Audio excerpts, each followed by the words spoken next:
Bonjour à toutes et à tous, bienvenue sur Miscom. Pour ceux qui me découvriraient dans cette vidéo, je suis Claire Négrier, révélatrice de personnalité d'entreprise. J'accompagne depuis plus de 12 ans TPE, PME, indépendants et même les plus grosses structures dans leur communication, de la stratégie à la création des outils, en passant par l'identité de l'univers de marque et en finissant par la formation, puisque c'est essentiel que vous puissiez prendre la main et savoir gérer votre communication comme un pro, parce que c'est ce qui vous permettra de vous développer et de pérenniser votre activité. On est en période de vacances, donc sur Miscom, on change un petit peu de d'habitude, puisque je ne suis pas en live tous les jours et pas forcément les mêmes jours, donc on en profite et on change un petit peu et on fait des études de cas, les case studies de Miscom pendant les vacances scolaires. Comme ça répond à tout le monde et puis ça fait du bien de changer un petit peu sur les vidéos. Donc je vous propose aujourd'hui, ce lundi, comment rencontrer et garder ses clients quand on est artisan. Vous savez, j'essaye de prendre un point particulier, une idée spécifique avec une profession particulière. Alors parfois, et je m'en excuse notamment par rapport à certains fans sur YouTube qui ont pu me proposer leur domaine d'activité, mais pour lesquels ça me parle malheureusement pas du tout. Donc je vais rester plus généraliste, d'accord, comme artisan. Vous pouvez le prendre pour vous, comme je le dis, ça se limite d'ailleurs pas aux artisans ce que je vais vous dire, mais voilà, essayez de mettre en application les choses en fonction de votre situation. Ça peut quand même marcher. Donc là, le principe, on va parler localité, puisque les artisans sont souvent très locaux. Mais encore une fois, ça va pouvoir s'appliquer à n'importe qui va travailler localement, et pas uniquement aux artisans. Donc comment rencontrer ces clients et les garder, et plutôt les animer, quand on est artisan. Donc le principe, déjà, oui, il y a la rencontre avant l'animation, mais il faut pouvoir les garder ensuite. Pourquoi ? Parce que je vous ai déjà dit à maintes reprises que un des axes qu'on oublie très souvent en tant que chef d'entreprise, indépendant, petite structure, c'est la fidélisation. Pourtant, la fidélisation client, c'est ce qui va vous propulser à un stade supérieur. Pourquoi ? Parce que les clients contents, les clients qui vous suivent, les clients qui sont satisfaits de vos prestations et avec lesquels on va créer forcément un lien plus solide, qui vont aussi vouloir faire partie de l'écosystème qui va vous permettre de vous développer, parce qu'ils ont aussi cette envie-là, malgré tout, puisqu'on reste tous humains et quand on est connectés les uns aux autres, on veut du bien pour son voisin. C'est un peu le même principe. L'idée, c'est de connecter et de rencontrer ses clients, et bien sûr, après, d'animer. Et cette notion de fidélisation, on ne l'aborde pas assez souvent. Ça a fait l'objet d'une émission, d'une thématique de la semaine sur Miscom. Je vous remettrai le lien en commentaire. Alors, excusez-moi, je prends mon papier pour me le noter, parce que sinon après, j'oublie de vous mettre le lien. Hop, hein, on est en live, c'est le problème. Donc, on a dit fidélité. Je vous remettrai les lives sur la fidélité en commentaire ou en description de cette vidéo. Le principe, c'est que c'est toujours beaucoup plus facile. Vous n'avez pas de notion de notoriété à développer avec des clients à qui ils vous connaissent déjà. Vous n'avez pas besoin de parler de comment vous travaillez. Ils savent déjà comment vous travaillez puisqu'ils ont été clients. Ils n'ont pas besoin non plus de savoir le service après-vente, les contacts. Quoique le contact, il faut quand même leur redonner. Mais de manière générale, toutes les informations et tout le travail, qui est quand même d'une grande ampleur, dans le but de vous faire connaître, sera largement limité et diminué avec des gens qui vous connaissent déjà. C'est mathématique. Ceux qui vous connaissent déjà, tout le travail pour faire connaissance n'a plus lieu d'être. Donc on peut passer au stade supérieur. On peut travailler main dans la main avec eux vis-à-vis de leurs besoins. Et même si ce que je dis pourrait peut-être paraître tellement fluide pour des prestations de services, puisque je vous parle un petit peu aussi de ce que je vis moi, c'est tout aussi valable quand on a des professions de produits, des professions artisanales également, parce que c'est toujours au cœur de votre métier et de comment vous le faites et de ce que vous partagez que vous allez créer le lien avec ces personnes, qu'elles soient potentielles clientes ou qu'elles soient clientes acquises. Donc l'idée, vous l'aurez compris, bien sûr, pour rencontrer vos futurs clients, c'est bien sûr de les rencontrer. Et contrairement à ce qu'on peut croire et à ce que vous pouvez entendre, et même si Covid oblige, nous a foutu dans une situation où on perd complètement ce réflexe-là, le premier réflexe que vous devez avoir, c'est l'humain.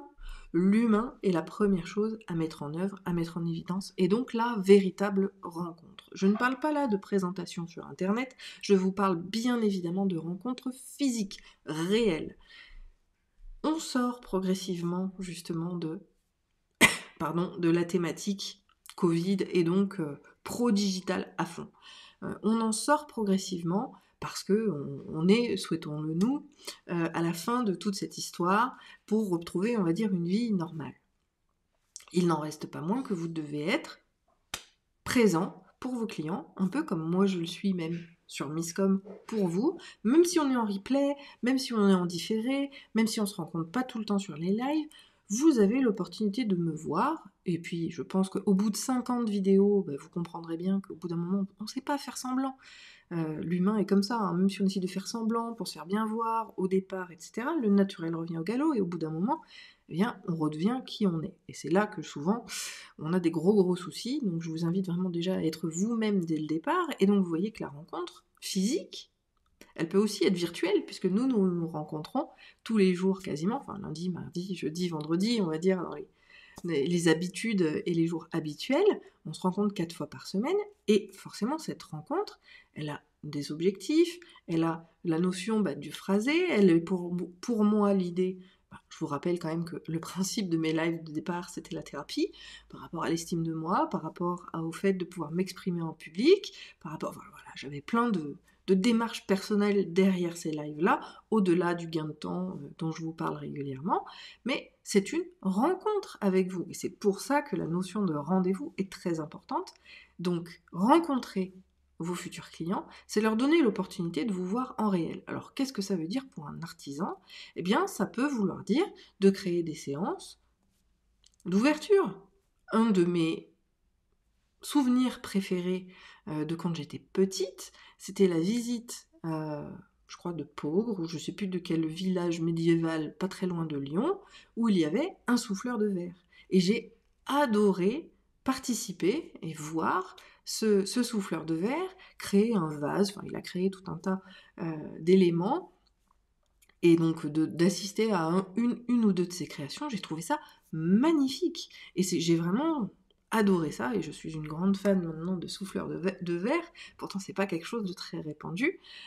Il n'empêche que, eh bien, c'est un lien que j'ai très particulier avec eux, parce que je suis rentrée dans cet univers-là. Bon, après, il y a aussi qui je suis qui rentre en ligne de compte, parce que tout le monde se connecte pas comme ça, mais effectivement, j'ai adoré cela, et ça a créé un lien avec la personne, ce qui fait que j'ai eu absolument envie d'acheter ces créations, parce qu'au-delà du côté spectaculaire, au-delà de la technique, il y avait un résultat qui était juste magnifique. Donc, forcément, j'ai eu envie d'acheter ces produits.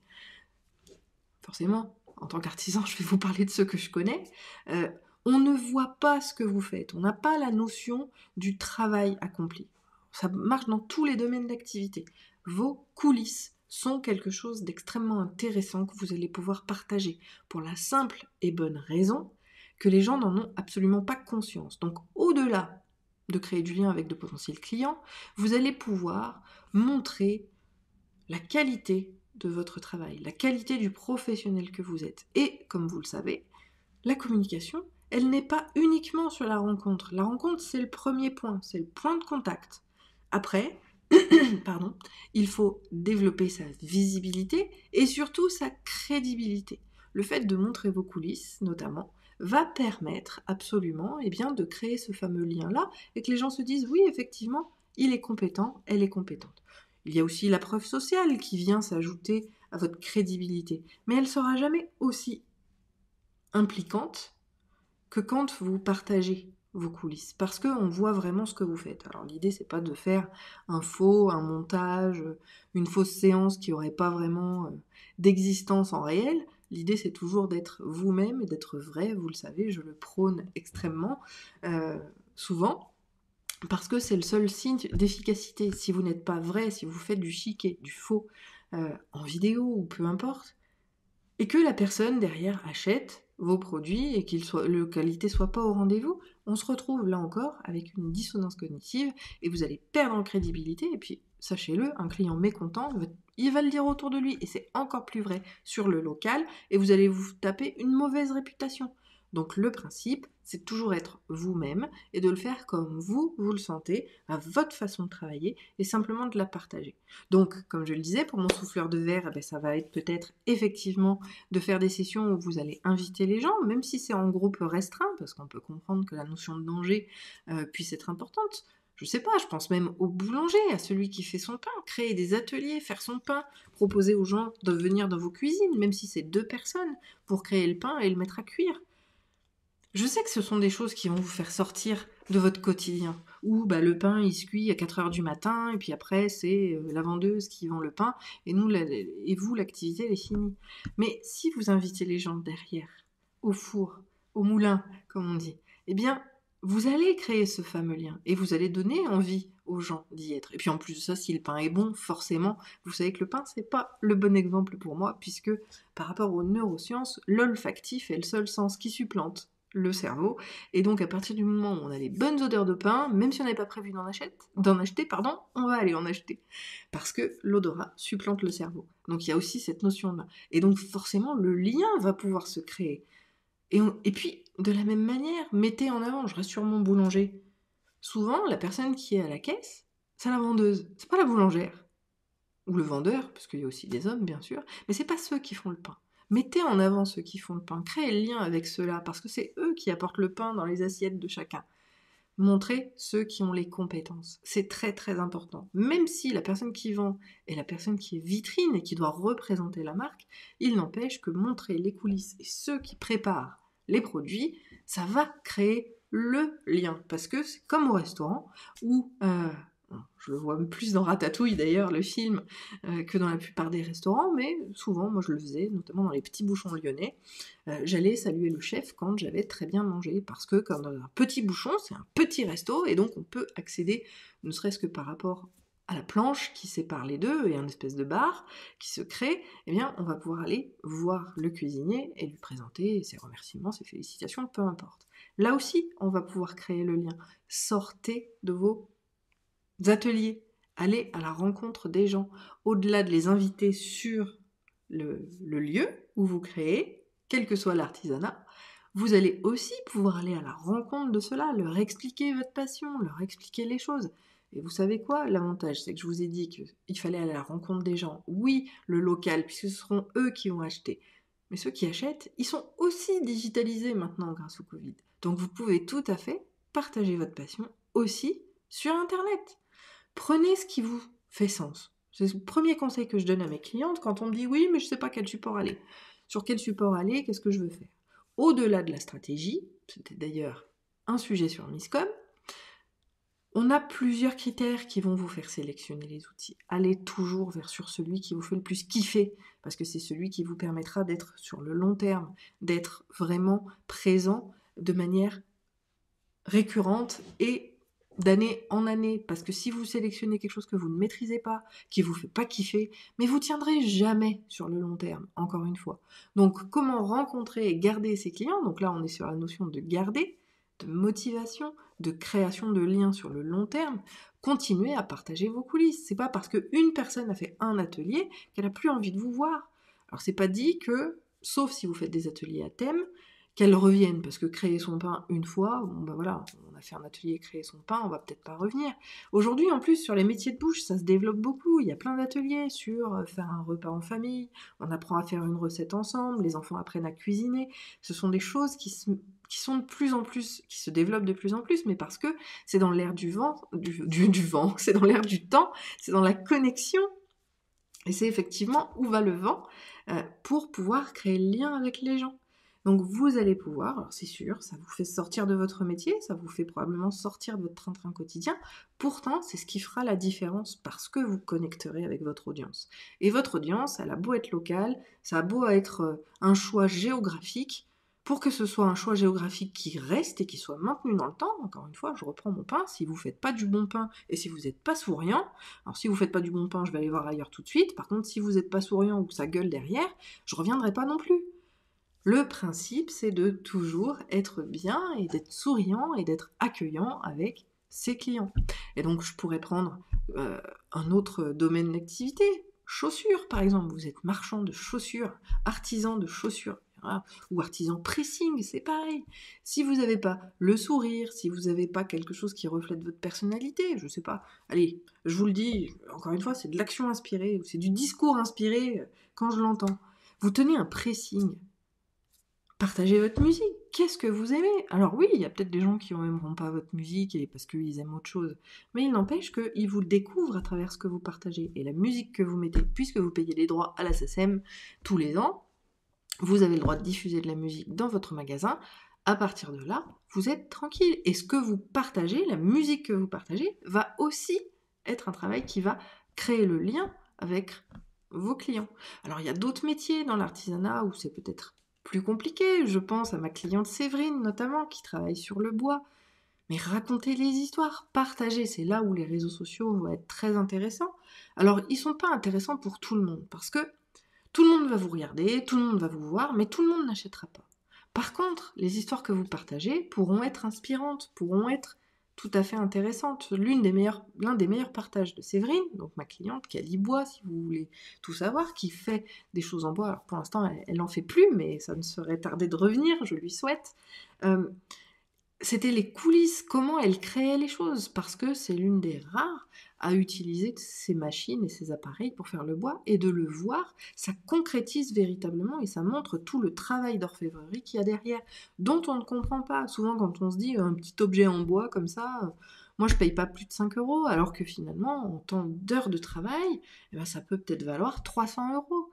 Mais finalement, si on n'a pas la connaissance et la conscience du contenu et de comment tout cela se passe, combien d'heures de travail ça prend, comment ça se fait, puisque c'est un travail d'orfèvrerie, hein. Moi je l'ai regardé faire, justement elle a fait des vidéos sur le sujet, où c'est une espèce d'aiguille qui vient découper le bois au millimètre et au micromètre près, c'est un travail d'orfèvre. Et là encore, comme on n'en a pas conscience, comme la plupart des gens ne savent pas comment ça fonctionne, comment ça marche, comment vous faites, le fait de le partager va permettre aussi, eh bien, disons-le clairement, d'augmenter vos prix. Parce que quand vous avez un travail d'exception, et les artisans, alors certes, les boulangers, c'est un petit peu différent, parce que souvent on suit une recette, c'est aussi d'ailleurs pour ça que la profession est réglementée, mais prenons un pâtissier, le pâtissier il a son laboratoire, le pâtissier va avoir ses propres créations. Et pour pouvoir montrer comment vous en êtes venu à cette idée, pour pouvoir montrer aussi tous les tests ratés, il est temps aussi, merci Saïda pour le point de rappel la semaine dernière d'ailleurs, de montrer que pour arriver au parfait, il y a eu des mois, des semaines, des années peut-être de travail derrière et de choses qui vont. C'est pas parce que un mois tout est beau, tout est rose que le mois d'après, il l'est forcément. Non, comme je le dis, et tu vois, Saïda, je vais le dire ouvertement aujourd'hui, en ce lundi.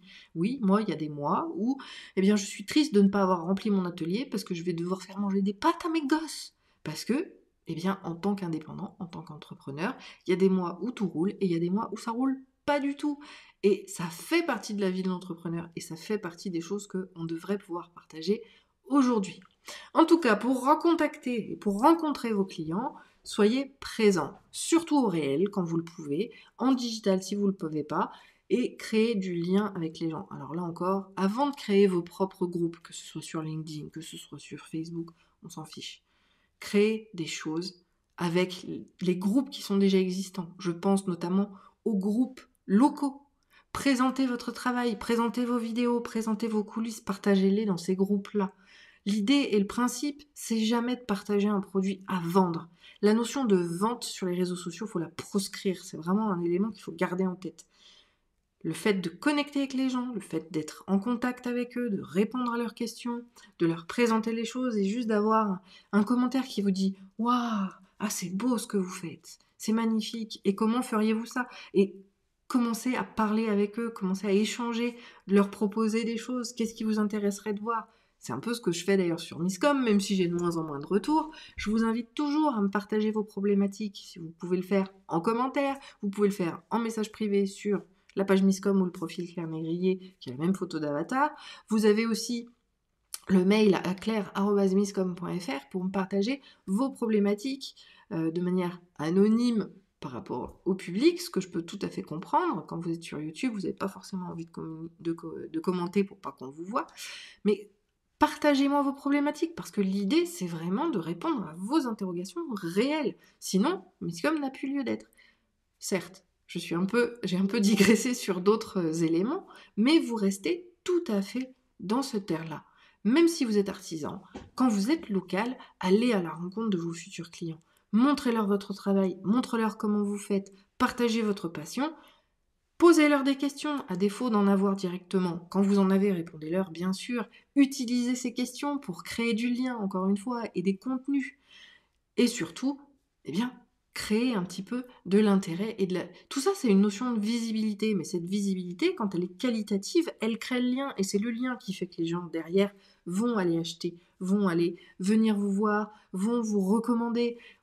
Tout, encore une fois, une action n'a pas qu'un seul effet. Une action en communication, elle va avoir pléthore de réactions. Parce qu'on va toucher sur plein de choses. Une vidéo, ça me permet de créer un article, ou même plusieurs, qui vont créer du référencement. Une vidéo, ça me permet de partager en direct avec vous pour être au cœur de vos problématiques, de pouvoir, merci Saïda d'ailleurs, je reprends tout de suite, vis-à-vis de qui vous êtes, et on peut échanger en direct réellement, mais ça permet aussi de créer des nouveaux sujets, ça me permet aussi de proposer à ceux qui sont inscrits à ma newsletter de nouvelles idées, des choses un petit peu plus profondes que je partage. Ça va me permettre aussi, soyons clairs, de créer des produits et des services qui vont réellement répondre à vos besoins, parce que c'est le seul moyen pour que je puisse remplir mes ateliers. Si je prends une problématique qui me sort de ma tête, bien souvent, ça fait flop, parce que c'est pas la question que vous vous posez, c'est des questions que moi je me poserai. Donc je vous pose toujours la question aussi pour pouvoir vous proposer des contenus qui font sens et sur lesquels vous aurez des réponses pratico-pratiques tout de suite. Ça fait vraiment partie du branding, n'ayons pas peur du mot, et c'est exactement la même chose en local. Plus vous serez dans le lien, alors je vous dis pas d'aller serrer des pinces politiques, hein, on reste sur les personnes, et toujours travailler sur vos cercles. Même si je suis la première à vous dire qu'au bout d'un certain temps, il faut leur dire au revoir, d'accord ? Il n'en reste pas moins qu'ils sont très utiles au début. Vous allez, alors je reprends l'exemple de la page Facebook parce que c'est quand même ce qui est le plus simple. Quand on crée une page Facebook, vous allez demander d'abord aux membres de votre famille d'aller la liker. Mais vous le savez, sauf si réellement ce sont des gens qui achètent vos produits et services, il faudra que vous vous en sépariez parce que ce sont des faux likes et ce ne sont pas des likes de qualité. C'est-à-dire que si votre maman, aussi gentille soit-elle, voit votre vidéo, votre vidéo qui s'affiche sur son mur, eh bien c'est quelqu'un d'autre qui pourrait être éventuellement un client qui ne la verra pas, alors qu'elle ne sera pas forcément cliente. Après, vous avez cette notion, donc vous avez le cercle familial. Après, le cercle d'amis, on va aussi leur demander de nous aider à se booster, ça marche aussi. Et ensuite, on va gagner de l'intérêt au fil du temps. Mais une fois qu'on a élargi correctement sa serre et qu'on a suffisamment de likes, suffisamment d'avis, suffisamment de visibilité, on va supprimer les premiers cercles pour avoir une véritable communauté engagée. Parce que l'engagement, il vient pas de votre famille, il vient de vos clients potentiels réels qui vont interagir avec vous, un peu comme Saïda le fait sur Misscom. D'ailleurs, hop, Saïda me dit « Merci pour ce partage authentique. Je trouve que cela rend les professionnels plus humains. On nous montre trop souvent le résultat final uniquement s'il est positif. » C'est vrai. C'est vrai et c'est bien malheureux. Donc, écoute, je te remercie de ce témoignage. Voilà. Il est vrai, il y a des mois qui sont plus difficiles que d'autres. Il y a des mois, heureusement, qui sont très heureux et qui me permettent. Et ça, c'est la notion de chef d'entreprise et chef de famille. C'est que grâce à un mois qui va avoir bien marché, je vais réguler mes finances pour pouvoir subvenir aux mois qui seront plus difficiles. Et ça fait partie de la vie de l'entreprise. Il faut arrêter de croire que tout ce qui est vu, tout ce qui est que beau, c'est la réalité. C'est faux. Et bien souvent, c'est complètement faux. Je vous ramène toujours sur ces vidéos, d'ailleurs, que personnellement, je vois beaucoup moins à force de les avoir dénoncées et supprimées en disant que j'étais pas la bonne cible, où on voit ces petits minots de 20 ans, 22 ans, peut-être 25 ans, qui vous disent « faites comme moi, je vous apprendrai en une semaine à faire 10 000 € par mois ». C'est bullshit. C'est de la merde, je suis désolée, je n'ai pas d'autres mots. Je suis moi et je dis ce que je pense. Même si les mots sont vulgaires, c'est complètement bullshit, ça ne sert à rien, c'est du vent, c'est du flan, c'est tout ce que vous voulez, sauf sérieux. Et on joue là avec, encore une fois, les émotions, et ça marche avec des gens qui sont pas aussi jeunes, d'accord ? C'est la notion en neurosciences et en biais cognitif, puisque vous savez que c'est ma passion, c'est l'effet de halo, c'est la notion de bonne impression la première fois. c'est le coup de foudre au premier regard, même si c'est pas amoureux mais professionnel, il n'en reste pas moins que c'est le même sentiment, c'est les mêmes effets et c'est la même chose qui se passe dans le cerveau. C'est leur principe et ils jouent là-dessus. Donc l'idée, eh bien, c'est d'aller vers des gens qui vous semblent authentiques. Moi, justement, j'essaye de partager mon authenticité à travers mes vidéos, parce que pour moi, la vidéo, c'est vraiment le support pour créer ce lien-là, même si il faut pas le faire dès le départ. Ça reste très important, même si là, je m'égare, justement. On pourra reparler de ça sur une autre thématique de Misscom où on n'est pas en mode vacances. Mais la vidéo ne doit pas être le premier support de communication de votre entreprise et je vous expliquerai prochainement pourquoi. En tout cas, pour rencontrer et garder vos clients en tant qu'artisan, il faut que vous alliez à leur rencontre. Pour moi, ça passe par le réel, premièrement. Et ensuite, par le digital. Ça ne veut pas dire qu'on va uniquement rencontrer ses clients en physique, ça veut dire qu'on va constituer son audience digitale à partir d'une audience réelle qu'on aura acquise avant. Et effet des réseaux, forcément, et d'algorithmes, plus vous avez de gens qui vous suivent, plus vous avez de gens qui réagissent, plus vous allez être proposé, d'accord, c'est les fameuses suggestions, plus vous allez être proposé auprès des différentes personnes. Sur ce, je dois vous laisser, je suis en retard pour un rendez-vous. Je vous souhaite une très bonne journée, un très bon appétit. On se retrouve demain pour la suite, vous inquiétez pas, je vous laisse pas comme ça. Et je vous dis à demain. Bye!